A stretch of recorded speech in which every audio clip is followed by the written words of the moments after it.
when they took you from Africa and they banned you from being called Kunta Kinte, Rasul or Muhammad. That's right. When they took us on that westerly course, then they forced us into their names. Teach. And they called us Smith, Jones, Robinson, Green, Brown, Hogg. A black man called Mr. White.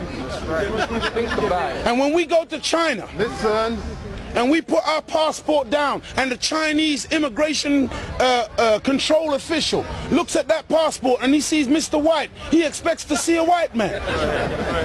And when he sees the black man, he says, uh-oh, this man doesn't know who he is. But many of us as black people today, we're very foolish people. Because we don't understand why another man gives you his name. Because when he gives you his name, the giving of another's name denotes possession. It means he owns you. As long as you're walking in another man's name, he knows he owns you. You can talk as strong as you like. Yeah, I'm for black, yeah, Mrs. White. Yeah, they're laughing at you. Because they know that when you take another's name, that's why in marriage, in the tradition of marriage, the woman takes the man's surname. Go ahead. And leaves her maiden name, because that taking of the other's name denotes possession. In the event of divorce, you don't walk around with the other man's name. You now relinquish that name because you're no longer with that one. What brings about insecurity is when you have a false concept of yourself. And the false concept of self is white supremacy. They believe that they are better because they are white. And as a result, see, when a man has that kind of silly mentality, Hitler had the silly mentality that the white man, the Aryan, is superior. So then at the Olympics, Jesse Owens kicks up all the Aryans. Hitler is outraged. He's angry. The white man pushing white supremacy. That's why they would cut off our penis when they would lynch us. Penis envy. They're afraid of the black man because of our potency, because of our manliness. Because when you look at the black man, he's a real man. He's strong. So then they would have us as mandingos, fighting one another. That's why even today, they want to be the heavyweight champion of the world. They can't find a white man to do it. So they tried to turn a black man, Frank Bruno, into a white man. They called him the Great White Hope. They're desperate. We're not allowed to play golf. Why are we not allowed to play golf? Because we are inferior. We can't play the game. But let one black man into golf. Then all of a sudden there's a tiger in the woods. And he doesn't just play golf, he becomes the master. We're not allowed to play tennis. Let black people into tennis. We go straight to Wimbledon and win it in 1935. A black woman. Now, Venus and Serena, they run out of opponents. They have to play each other. The white people cannot compete on an even playing field. They let us into athletics. You can't run like us. You let us into any field of endeavor, we dominate it. So they feel, and they become very afraid of anything that goes contrary. And so every time a black man stands up for black people, Martin Luther King, shot down. Malcolm X, shot down. Patrice Lumumba, shot down. Steve Biko, shot down. Everyone, Nelson Mandela, they locked him up for 27 years. We can count back 400 years of the most brutal treatment. Look, they took my name, my language, my culture. They killed my mother, my father, denied me religion, disallowed me to read or write for over 300 years. Reduced me to the level of an animal where they branded me on my chest, branded me on my buttocks with a branding iron. And they called me 3/5 of a human being in the American Constitution. Is that the act of a human being or the act of a devil? It's for you. You answer it. we're just calling white people names. No! We're just going on the basis of what we have experienced. Black people were taught to hate ourselves. That's right. Even to this day, many of my people suffer from self-hatred. Teach, Muhammad. And you will see us trying to change our skin color. Teach, Muhammad. When I was born in the 50s, in Jamaica, they would take, you know, like my nose, the mothers would sometimes take the nose and try to squash it, to hate self, that they felt that the baby was ugly if it had thick lips and broad nose and black skin. And so this is in order to counterbalance that degree of self-hatred, there had to be a teaching given by Elijah to black people that would allow us to fall in love once again with ourselves.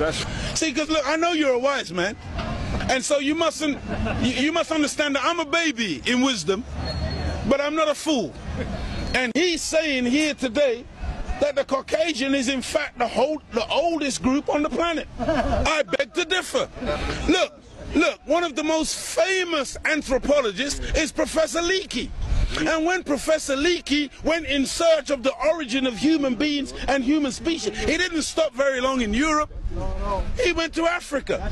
And the oldest bones and the oldest human beings to this day that you call Zinjanthropus, using the Latin meaning Zin and Xanthropus, meaning a black man, that oldest man, they say, is millions of years old. You went back and found one even older than that. You called her Lucy, a black woman. Go ahead. And every sensible historian, anthropologist today agrees that the black man is the father of human beings. Even your geneticist, Mr. Mendel. Go ahead, go ahead. You have Mendel's law. Go ahead. Mendel says that light eyes are recessive, light skin is recessive. You can take the recessive, the dark skin is dominant, the dark eyes are dominant. You can take the recessive from the dominant, but you can't get the dominant from the recessive. This is Mendel's law. And so all of your scientists have proved that you can't look. Black is not even a color. That's right. Black is the mother and father of all colors. And if you want a baby, even if the woman is a white woman, the baby has to come out of the triple darkness of her womb. And this is the origin of all life. Within the black, you have the whole color spectrum. But in white, two white people laying down together, they can only produce white. But two black people in darkest Africa can lay down together and produce albino with blonde hair and blue eyes. That's right. Teach, Muhammad. This happens all the time. And so we need to really get these facts correct today and understand that as gray as your hair is, you are listening to your father today. Teach, Muhammad. This is daddy talking. Teach. And we mustn't turn. No, this is true. I'm not mocking. The white man, he came into what he called a new world. Teach, Muhammad. And so all of a sudden you started to name things. Teach, Muhammad. So that's why you called it America, based on, what was his name? Amerigo Vespucci, a Caucasian. Africa. That's why you called it Africa, based on the European explorer called Africanus. You went into America, you called it New York. That's right. Because it was new to you. New England. You call it New England. That's right. You call it New Zealand. You call it Newfoundland. Because it was new to you. But to us, we were already there. That's why we're called aboriginals. From ab, meaning abstracted from the Father. Muhammad. From God himself. Original, meaning the first. But you won't find Caucasian people calling themselves aboriginal anywhere on the planet. Because you're the new man, Paul Newman. From one blood came all human beings, but we produced you from us. Look at this. Even the word human, you've heard the term of a darker hue. Human, meaning a dark man. Human, a man of color. That's why the topsoil of the earth is called humus. It is the dark organic material that gives life to the earth. Teach. Whenever you take away the dark organic material or you denature it, you're left with white granulated sand. Teach. Desert. You want to see those of us who think that white something to glorify in. No. It's a psychological thing with white people where you want to find your place. And your scientists and your historians, they spend so much time asking the question, where do we come from? Because they are puzzled as to your origin. Look at the Chinese, look at the Asians, look at the black people. All of us got dark eyes. All of us got black hair. The only one on the planet who's got ginger hair, blonde hair, brown hair, grey hair, brunette. You are the one that's gone around the world making everything based on color. You were the one who went into Australia. You were the one who went into South Africa. You were the one who went into Asia and classified people and things based on color. So that's why this man, Yaqub, he wasn't a madman. He wasn't a mad scientist. He was a good scientist.